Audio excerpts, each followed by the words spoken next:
Who made that? Did you make that? No, I got it as a gift. Do we know who the artist is? Bob Ross. I mean the one who did it. No, I don't know. Unsung artist. Everything's about Bob Ross and nothing's about the person who did it. Because the label even says Bob Ross on it. Oh. So it's an uncredited artist. It's made by Kid Robot. Oh, Kid Robot. But it doesn't give an individual credit. No. It only gives... somebody who is doing it for wages. Even the name Kid Robot implies that they hire children and they have robots doing the work. I think, are they a YouTube channel? I'm not sure, but their website has a line of plushes called Funny, and it's PH instead of F. Funny. PH like pH balance? No. No, like PH is an F. Yeah. Funny. Oh, funny with Instead a of PH. using an F, you use a PH. You think that's funny? I like it. You like so clever. Like when you call someone fat, you can be like, no, not fat, like PH. PHAT, and that means cool? Yeah. Yeah. Can you be so skinny and yet so fat? Gosh, I learned from you. Yeah. How are we? I can answer half of that question. How are you? I'm great. How are you? I'm glad to be here. That's good. We're ready to go? I think so. I think we're going. All right, let's go. It's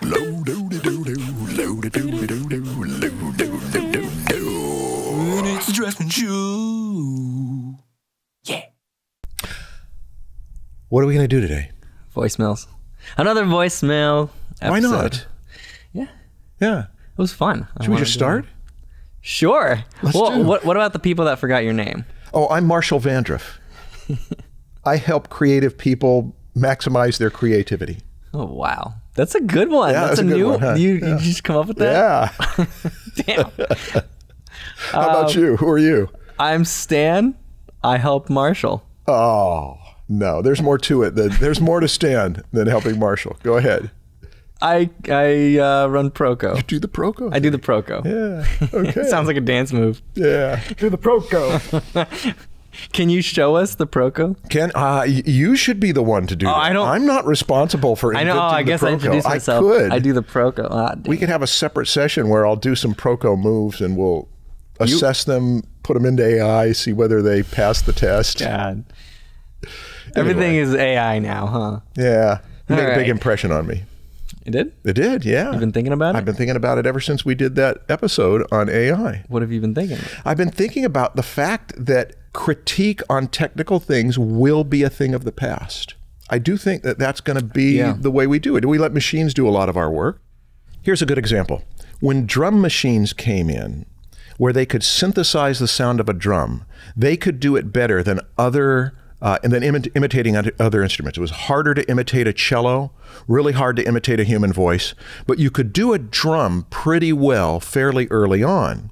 And drummers did lose work because drum machines replaced a good deal of it. But what's a drum machine? Like a drum machine is a generated sequencer, sound? Yes, a musician who can now play drums and do incredible drumming that would be technically amazingly demanding with a physical drum set. But you can go in there and program it all so that it will play it. It still plays the drum. It still hits. No, it does not physically hit a drum. It's synthetic. Digital sound. Digital sound, correct. But that was the first thing that could imitate. You had synthesizer sounds in the 60s and 70s, but you did not have really the imitation of an instrument that sounded convincing. And drums were the first ones that they sampled well enough to make it work. Oh, okay, cool. well, the point is, it did put a lot of drummers out of business. Yeah. A lot of studio drummers were just not in demand because anybody can do this on their computer. But it did not get rid of drumming altogether. In fact, I think it was in the 1980s, there was a book called Megatrends by John Naisbitt, and he talked about the high-tech, high-touch phenomenon. Okay. This means that I think it was a town in Texas or something, where people bought personal computers. There was a surge of personal computers. And then they found out that in the following weeks, the sales of gardening equipment went up as well. Because when you sit in front of something so synthetic, you start to get an impulse to do something that's more organic. Oh, I don't get that. You don't have that experience? No, I never went to buy gardening equipment after sitting in front of a computer. I remember the first time in 1994 when I bought one of those big 20-inch CRT monitors and sat in front of it for so many hours. I've already told this story. Yeah, that probably has a different effect on your brain, though, than the current monitors. The current monitors are way easier on the eye. Yeah, but they made me want to roll around in dirt. Okay. Nice. Yeah. Now back to the back to AI. The AI thing. I don't think that when we are able to say that all of your technical issues will be taken care of by this computer teacher, that we will not give any kind of technical feedback, but I do think that that will be allotted to somebody who can do it much better than a human can do it. That's been on my mind a lot. I've been thinking how we get prepared for this, and that the shift is going to be more toward prompting creativity. Any interesting use cases you come up with, just briefly?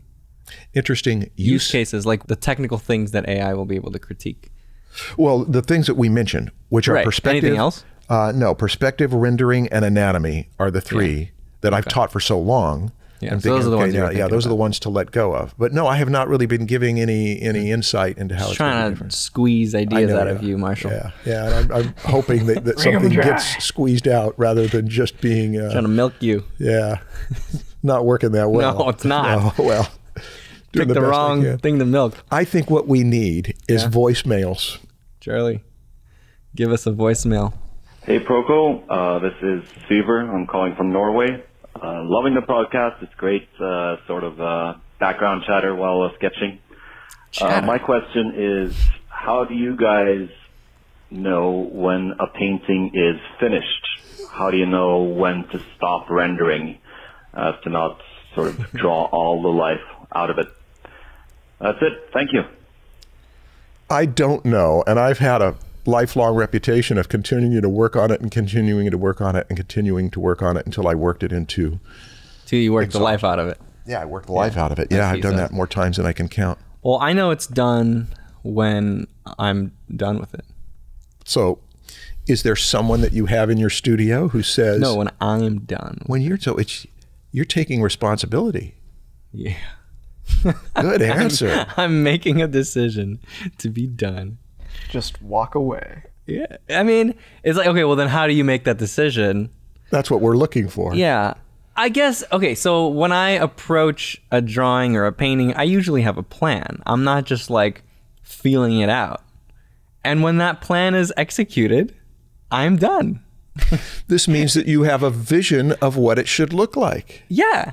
So usually I'll cover the whole thing and I'll be like, well, it could be done. I've finished shading all the areas that should be shaded, but I might not be happy with some parts. So I'll take another pass through it, fix some things, and then I'll get to the point where I'm like, okay, cool. Yeah. Yeah. There's obviously things I could improve, but in order to really improve maybe this knee, I should probably just start over and just do another knee. So I'm done with this one. You know what I mean? I do know what you mean.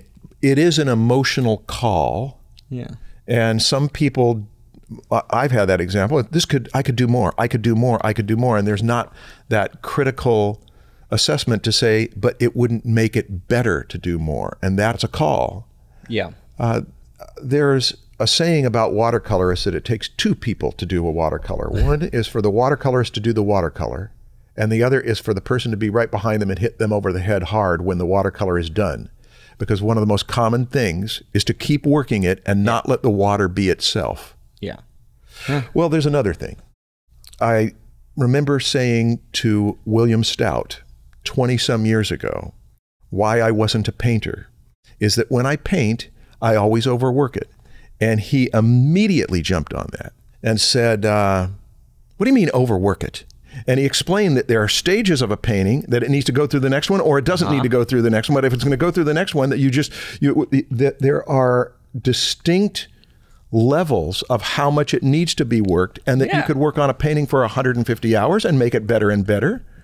But it has to do with the wisdom of whether it needs it or not. Or whether you want to take it to that next level, or you're fine with it does what you wanted it to do at this stage already, and you don't need to spend another 100 hours on it. I've spent over 100 hours on pieces that I don't regret, that they wouldn't have been what they were if I had not put that much into it. Yeah. This may be the kind of thing where you have someone else who says, that's enough. It's not going to get better if you keep working on it. Yeah. There's another part to it. I was mentioning how, you know, there comes a point where I could say I could improve this part of the drawing, but it would probably be better just to do that over again, because some things like line quality, it's like, okay, I'm just gonna have to erase these lines to make a better line. Like, I'm just not happy with the dexterity. Maybe my hand was tight and I just wasn't loose with my strokes, and they look kind of uncertain. Yes. And that's when you should just redo it. And that reminds me of Bernie Wrightson, or was it you that told me about the book that they released with his failed inkings, or the ones he thought were failures, and he redid them? Yes. I was looking at a few of them a few days ago. And like, when you look at just the failed one, it looks amazing. It's amazing. It's like, oh, that's great. And then you look at the one that made it into the book, and it's like, oh, okay. Well, yeah, he did improve it. He did improve it, But he wouldn't have been able to keep working on that first one to make it that new one. Yes. He had to start over and redo it. Yes. So sometimes... tearing down and rebuilding rather than tweaking. Yes. Sometimes it's not about just keep going and keep fixing. It might be quicker, and you might get a better result if you just do it again. Yeah, Baron Story is big on that. That you destroy it and then start over again. Claire Windling does her drawings over and over and over. Each one can be a rehearsal until the one that is a rehearsal, it doesn't need to be a rehearsal anymore because it was good enough as a finished piece. That's one of the advantages of drawing. You just keep doing it until one of them works, and that's the one. Yeah. The fuck? Brandon! Was that your computer? No. Was that Charlie? What happened? No, mine was muted. Oh, that's mine. Oh, that's your computer. Can you turn the speakers off? Yes, and while you do, give me just a moment. Brandon! What's going on? Did I lose my my co-host? Sit in. I'm here. I'm back. I guess you sound just like him. Well, let's sing a song while we're waiting for Marshall to return. Oh, wait. Here he is. Your son is here. Are you here to usurp my power? You are handsomer than me. Well, he's not arguing. I am proud to turn the throne over to this, my beloved second offspring. People are going to think it's true. Yeah, they are. What's my son going to say? I have nothing to say to this. Okay, let's just continue with the show. Did we answer our Norwegian friend's question? I hope so. I think it was a good answer. I'm ready to move on to the next one. Okay, let's go to another. Hi, my name's Kirsty, and I want to become a fashion illustrator, and I'm just getting started. And what I really want to do is do fashion illustration for like cosplayers. And I was just wondering, what do you think the fundamentals are? Thank you. Bye-bye. So she said she wants to do cosplay costumes? Yeah, and Fashion. she wants to design the costumes. Design Do cosplay costumes. Yeah, do like the rotation and stuff. Wouldn't that be like designing the original character that you're cosplaying though? I mean, I guess sometimes you have to make it real. A lot of the times cosplayers will make like their own invention based on a character. Okay. Right, because sometimes it's really complex. You have to figure out how it's actually going to work on a person. That, right. And also making like a different version of a character. This is a theme based off of like a gothic dress that's incorporating elements of the character, but is its own unique design. Interesting. Okay, well, the fundamentals, I mean, if you're talking about the drawing part of it, it's the same fundamentals as drawing. You probably don't need to know perspective. Sorry, Marshall. You don't need to apologize. Yeah, but I mean, I'd add drapery into this. Yeah, that's a big one. Yeah, drapery, you probably need to learn how to draw people because you're putting costumes on people. You should know what's underneath. Because if you're going to put clothes on them correctly, you should know what forms those clothes are draping over. Some fashion designers, though, seem to work very flat, decorative, and let the other people work almost like that a out. Blueprint of the thing. Or even more cartoony, and then let somebody else take it to this next level. I mean, when you look at the preliminary work, even concept art for movies, the blue sky stage, come up with any idea in any style. It may not be practical, but it gets us thinking unusually. But then at some point, if it's going to be turned into an actual costume, Christy, you're probably already doing the first thing, which is that you're into the subject, into cosplay. So you know what other people are doing, you're looking at it, you're interested in it, and that's the start. The next is that you get ideas, then you draw them out, and then where you run into trouble drawing them out, that's where you know that you need help. That's where you find the fundamentals. You may say, I'm really just into masks. And if you're into masks and you've got great ideas for masks, all of the practical, technical problems of designing masks you will find out in your first dozen masks that you design and build. And, you know, drapery and the way folds and cloth work, the way ceramics and styrofoam and things that will stretch, all of that is a part of every student that I've seen that got into designing costumes for cosplay. That's where they put a great deal of their energy.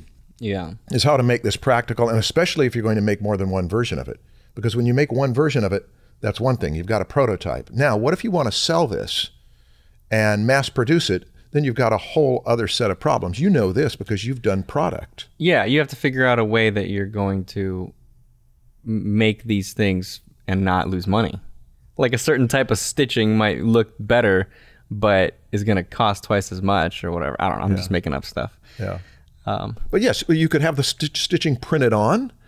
Or you could have it actually done. But I think that your motive is that you love the costumes. And so you're going to want to make them as good as they can be.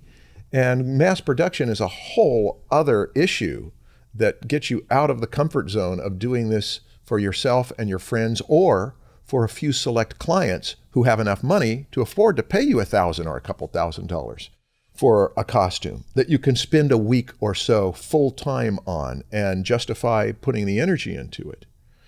But I don't know much about it, and I wanted to learn drapery back in the 80s, and I got a chance to teach fashion sketching at the junior college. You taught fashion sketching? I taught fashion sketching, and the reason why is that I wanted to learn drapery. Oh, I thought you wanted to learn fashion.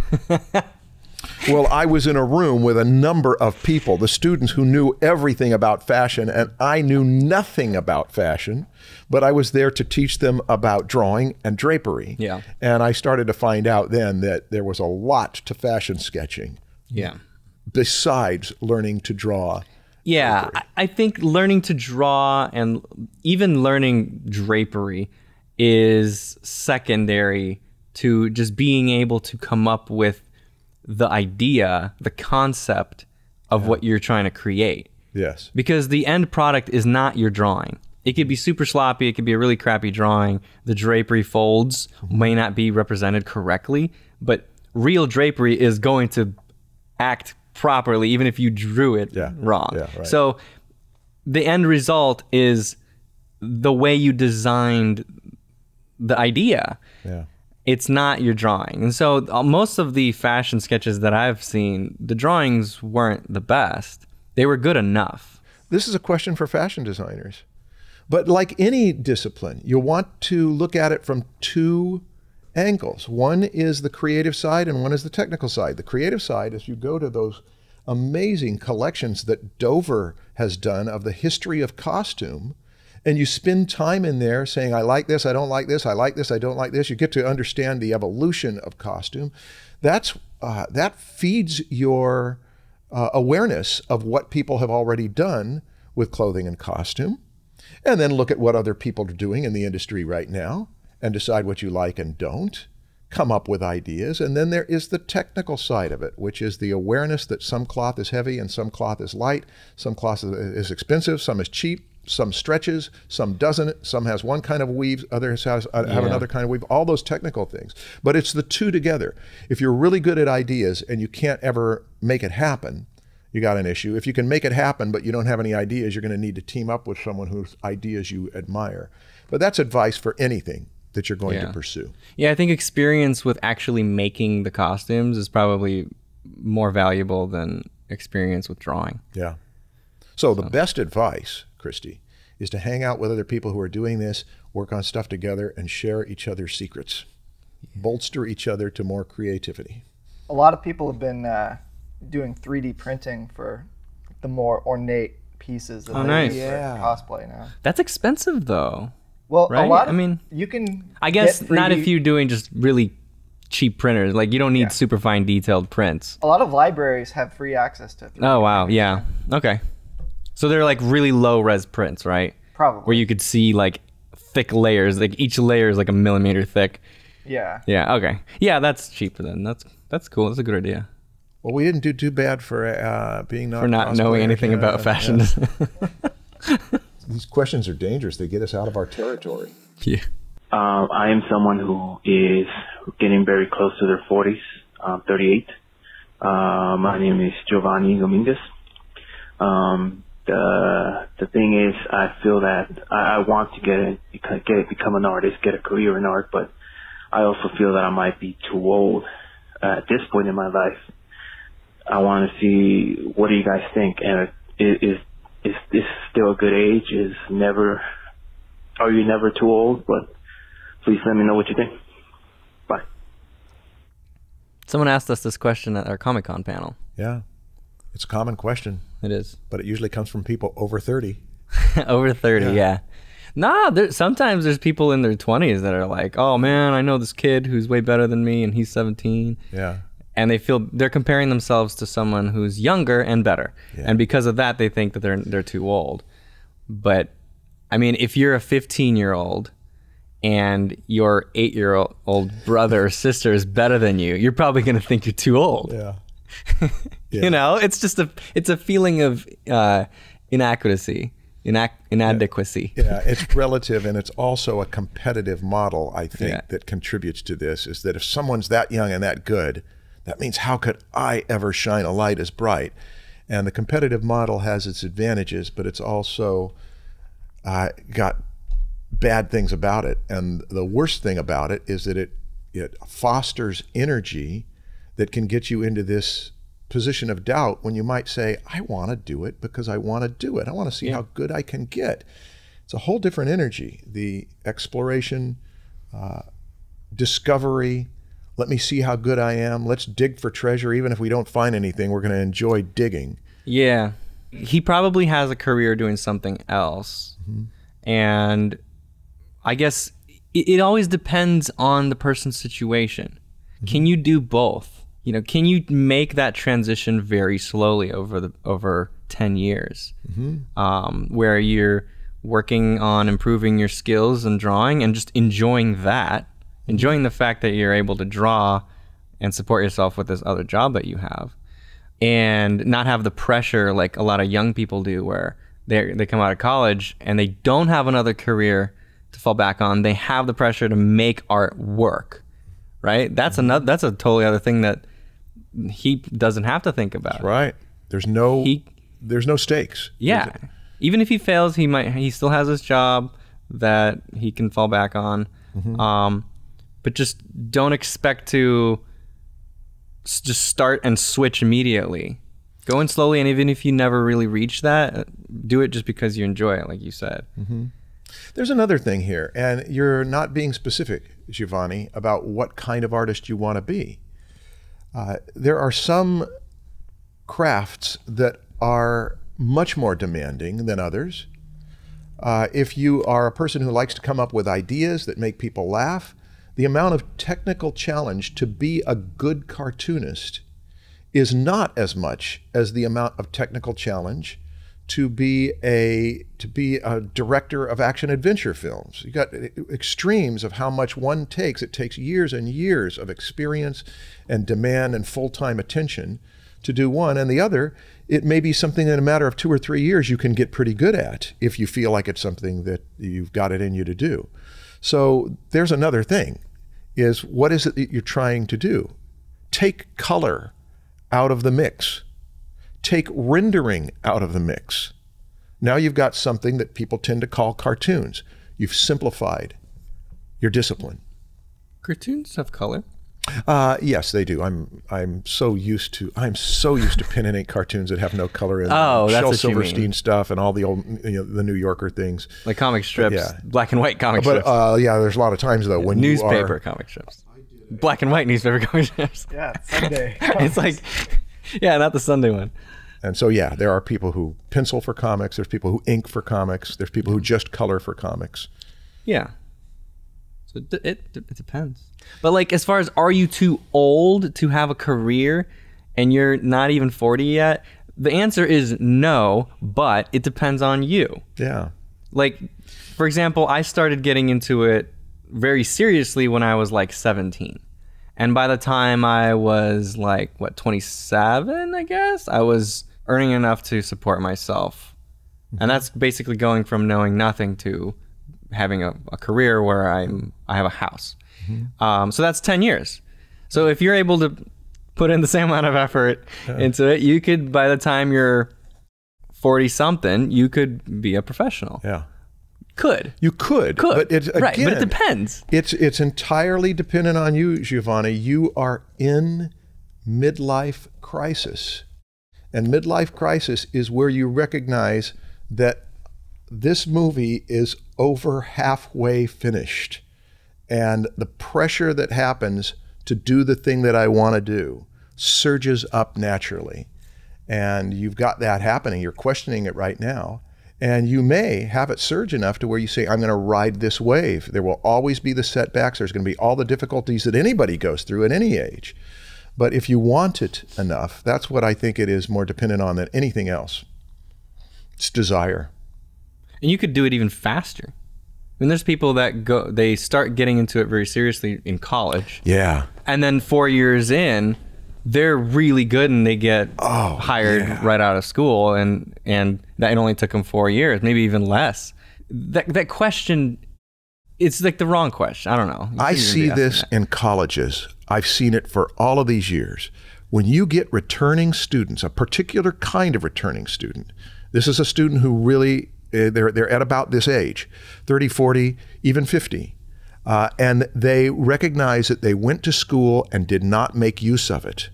And they come in with such a seriousness, I will learn this. And they tend to be smart because they have learned how to learn. That's the most important thing. When you're a kid, when you're a student, when you learn how to learn, everybody else just has to get out of the way because you're going to figure this out. So you've got this awareness that life is finite.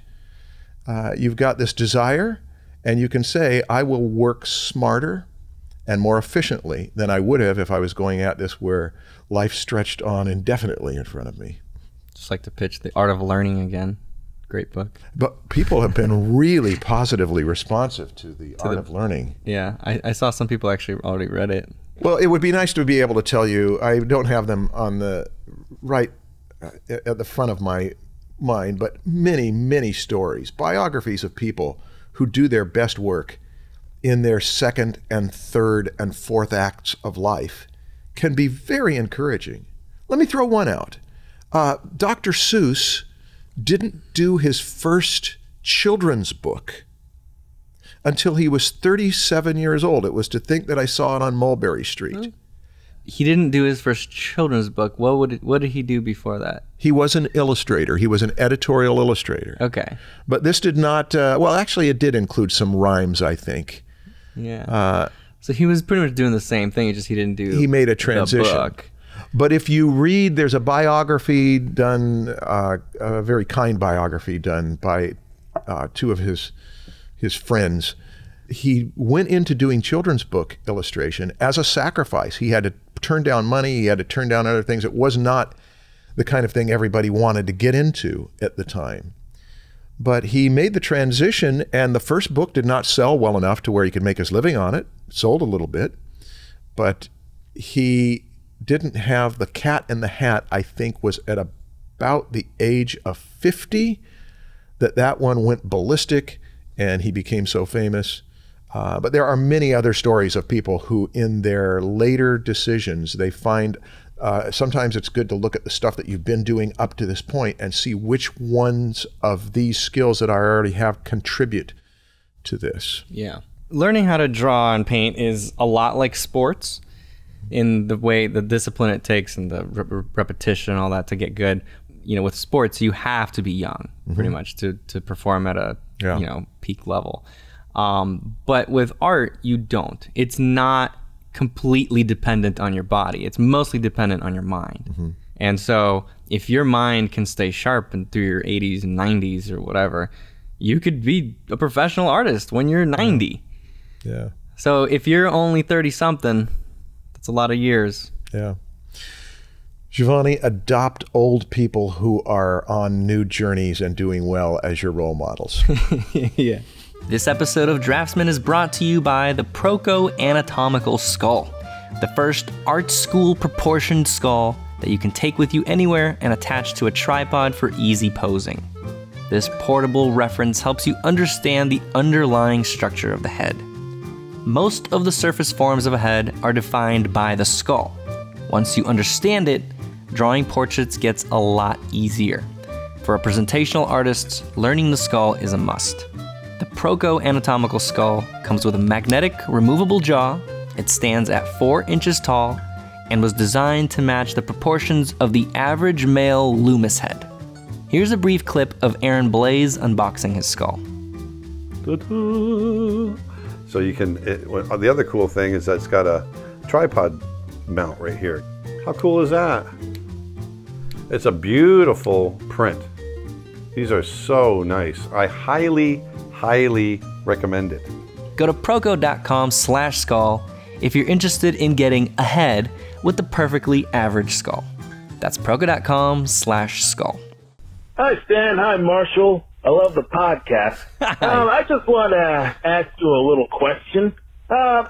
Whenever you're doing work or at a convention or anything like that, there's always that one person who kind of just has that idea that they want to tell you, that they have this big idea that they want to show you, they kind of want you to help out with sometimes, and you kind of want to be nice, but you kind of want to, you know, not let them down too hard. I mean, what kind of advice would you give to people like that who have that big idea and they don't exactly know how to make that idea happen for them, and you know, they're asking you as an artist? Love the show. You're the best draftsman. Thank you very much. That's funny. I'm still not sure what the question is when somebody says that they have a big idea and they ask you for help. Yeah, with it. I get this a lot, but not necessarily regarding art, but just with business. Hey, have I got an idea for you? Here's what you ought to do with your business. It's like, okay, no, I don't know. I mean, wait, but why is he asking this question? Like, are there artists that come to other artists and say, I have this idea maybe for like a book and I want you to illustrate it and you can make it, but I can't? I have an image that came to me and I want you to paint it. That's hilarious. Yeah. I remember we've gotten a support ticket, at least one, where someone wanted us to incorporate or do the animations for their project and stuff like that. Like big projects that would take like all of our resources to do. Here's the way you get them to do it. You pay them money. It's called being a client. You are hiring them as the supplier. You get to be the art director, not the art suggester. This is your money. You make the rules of what it's going to be. The problem with a lot of the people that have these ideas and go to people with them, they don't have money to pay other people. So their idea is, I'm going to let this person have my idea or 50% of my idea because it's so genius. And they're going to execute it and I will get 50% of it. It doesn't work that way. No. Your idea sucks. I'm sorry, but your idea sucks on its own. Well, actually, there can be good ideas. Without execution, there are no good ideas. Yeah, but there are some seed ideas that are going to be better than non-seed ideas. Of course, there's some worse ideas than others. but yes, but that breaks down too, because you can have the worst idea in the world and that is so really well executed that it becomes wonderful. And Pet you can rock. have a great Pet rock. Yes. Stupid idea. But they pulled it off. They did it really well. Some people might not know what the pet rock was. That was way before your time, wasn't it? Yeah, but I think a lot of people know it as an example of like, wow, I can't believe that works. I remember when it happened, and I could not believe that anybody would buy a pet rock. And yet everybody was buying a pet rock. Yeah. I did not buy a pet rock, but it's a whole other issue. You can also have great ideas, as happens with some movies. It was a wonderful premise, but it's very hard to pull a movie off. So the work is in pulling it off. And we don't have the right to create visions for other people. If we have a vision and someone else wants to pick it up and run with it, great. But to say, I've got an idea for you is intrusive. It's the kind of thing that therapists will focus in on if you are in the office with them, that this is controlling behavior. Yes, Wow, that's not the thing to do, to go and tell other people that you've got an idea that they ought to do. Yeah. Unless you're paying them. Unless you say, I want to hire you to do this kind of thing. Sometimes, though, there are some people who hire you to do something and they've got a strong vision of what it should be, yeah. that can be difficult to work with. In fact, okay. But some craftspeople like that. Okay. I worked almost always for art directors that they knew what this was supposed to be, but they also knew to hire me for it because my style fit for it. So there's creativity in that. It's also going to the right person that you're going to pay. But I don't know. We're going all over the place on this. I don't know whether we I think we're done with that one. Okay. Hello, Stan and Marshall. I have one large question and another one small one. The first one is about balancing fun and the work factor. Wait, what? The stress that involves in the work. Balancing fun and the work factor. Fun and the work factor. Balancing fun and work. Fun and work. Yeah, stress in the work. Okay. For example, you have a deadline, you have tons of requirements from the clients, and you can't find the right taste for him. And now there's stress piling up, and when you do that, and even if you find it in the end, most likely feel like work and not art. So I wonder how did you guys tackle things like that? And the second one is for Stan.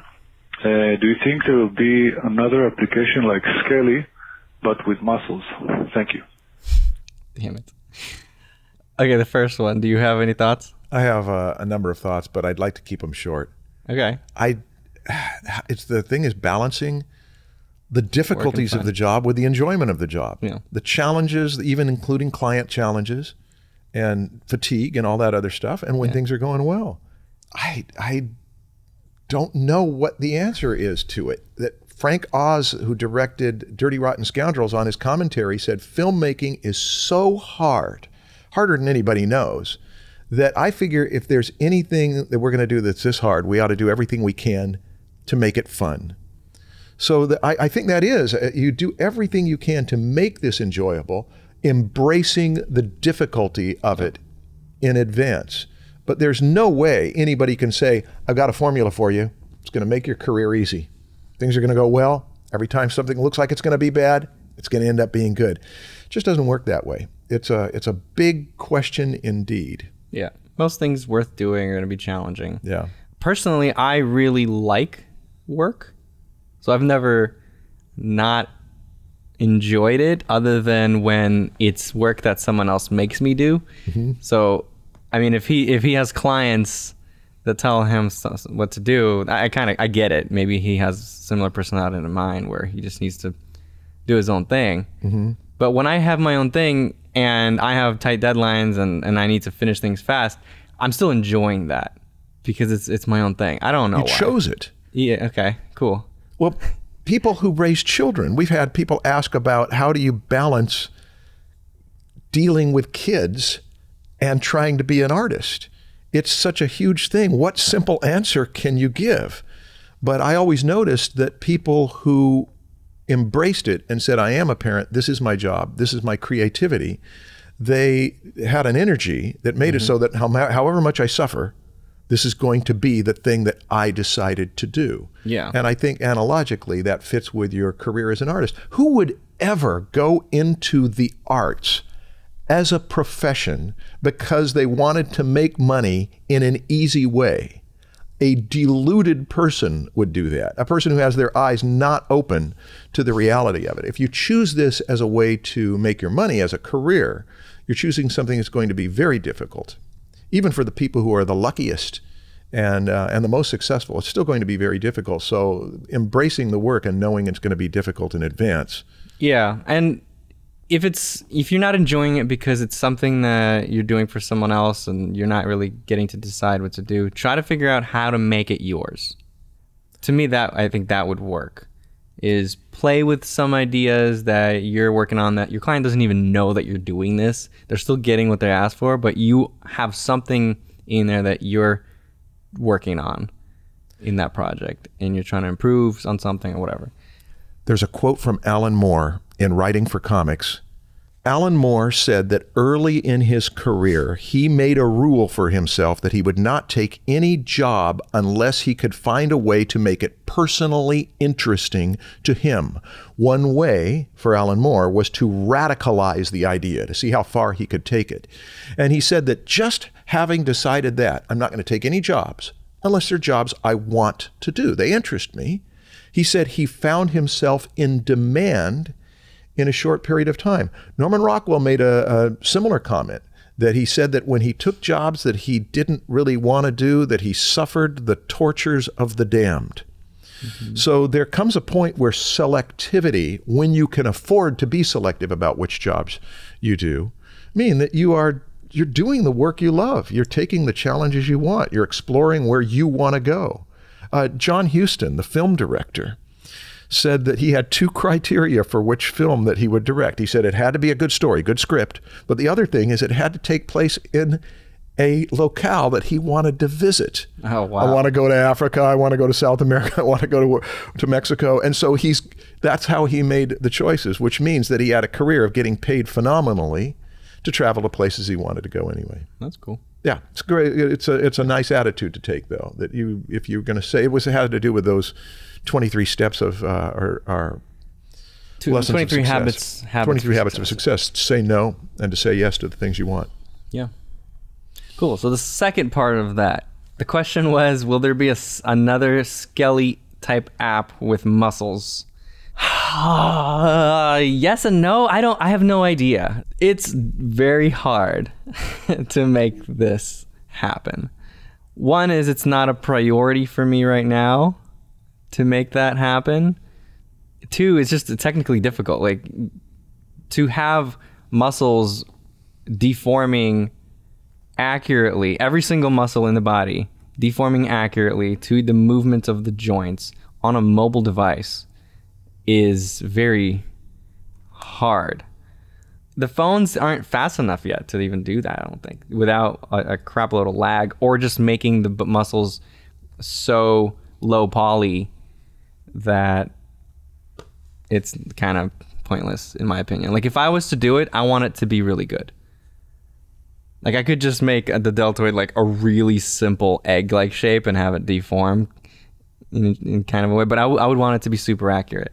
And, you know, it may not help you as much as just looking at once you know the skeleton, look at a live model. Yeah, what we will have sooner, though, is a mannequin version of it. So you will have surface forms, but... That's what you're working on right now. Yeah, we're working on that right now, and I'm not sure exactly when that will be released, but yeah, it'll be a mannequinized version of the surface forms instead of just a skeleton. So it'll help you directly with drawing an actual person rather than drawing a skeleton. Okay. But he's thinking about muscles, probably to learn anatomy. Yeah. And I mean, I could tell you that, like, when we do an animation with all the, like, let's say the muscles of a leg and they're deforming, it'll take several hours to render those frames. And that's on a computer, a really, really powerful computer. Boy. And you're thinking, now I want to do this on a phone, real time, as I'm moving it.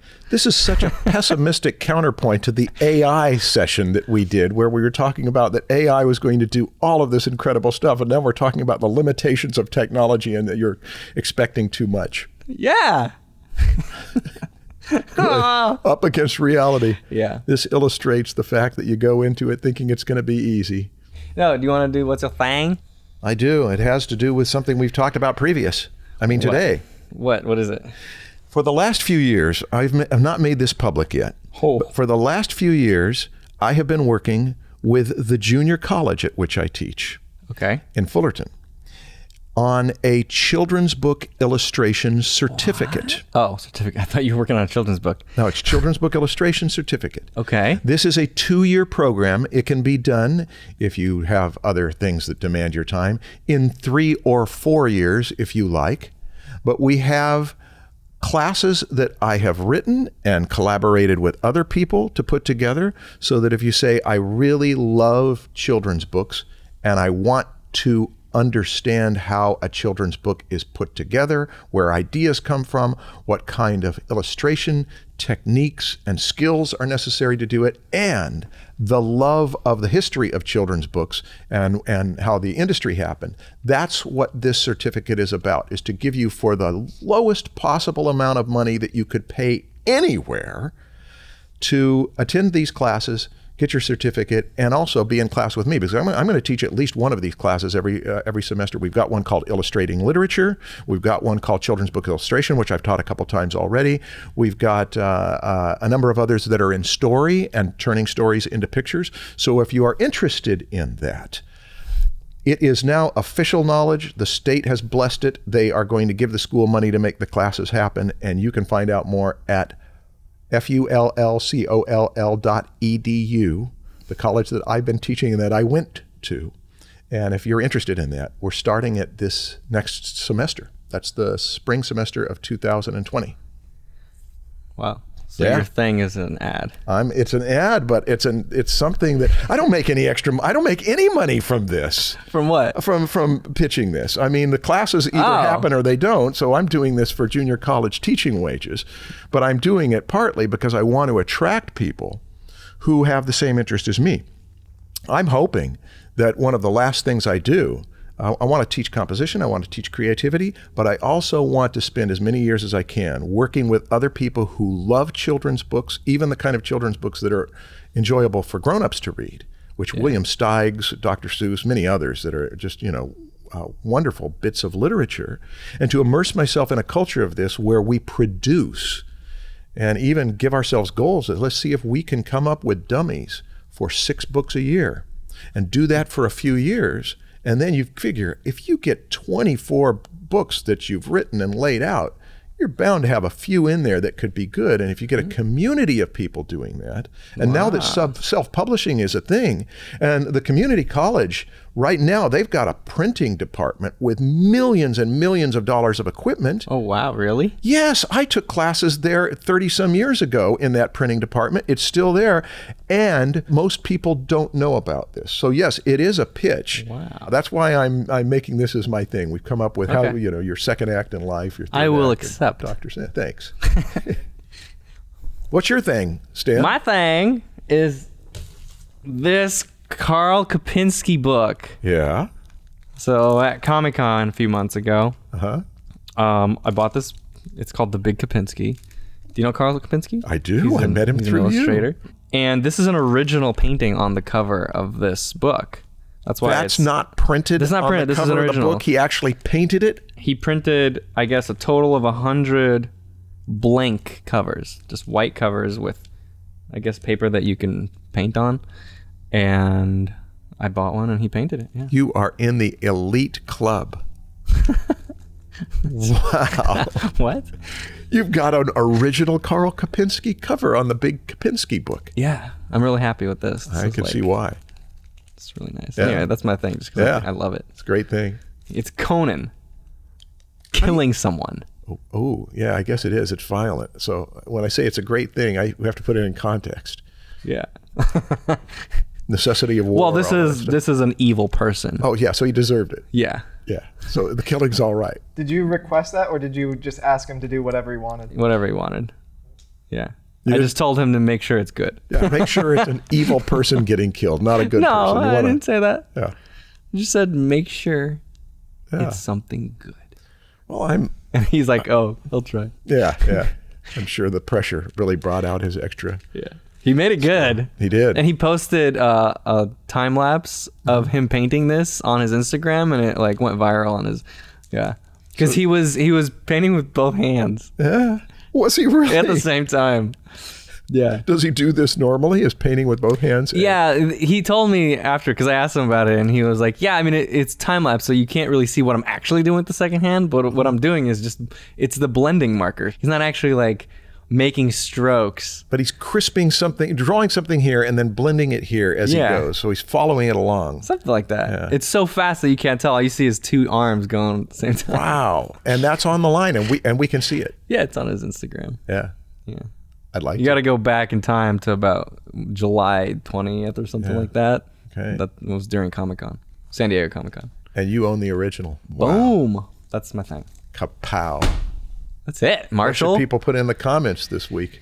After they give 5-star review on iTunes, they should go to YouTube. Yeah. And comment on. Oh man, we have so many questions. There's so many topics we talked about. You look like you have an idea.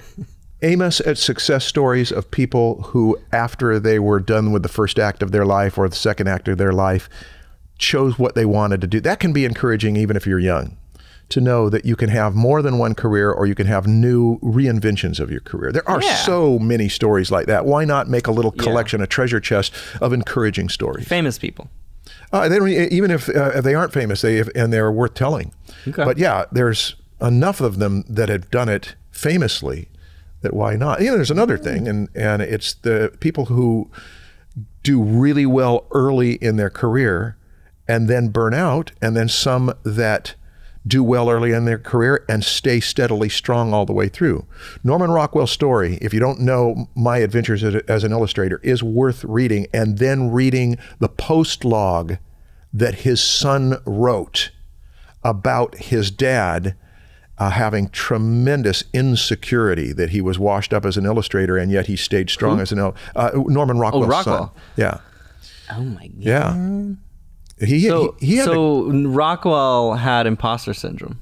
Rockwell had imposter syndrome, yes. Oh my Or at least God. he did later. He did later. I don't know that he did earlier. Interesting. Yeah. That's so funny. Oh, imposter syndrome is something. We should have an episode on imposter syndrome. Is one we should have a talk about. Okay, well, stay tuned. Okay, imposter syndrome. For a future episode on imposter syndrome. Yeah. If you don't know what that is, well, stay tuned and you'll find out. Yeah. Okay, bye, guys. See ya.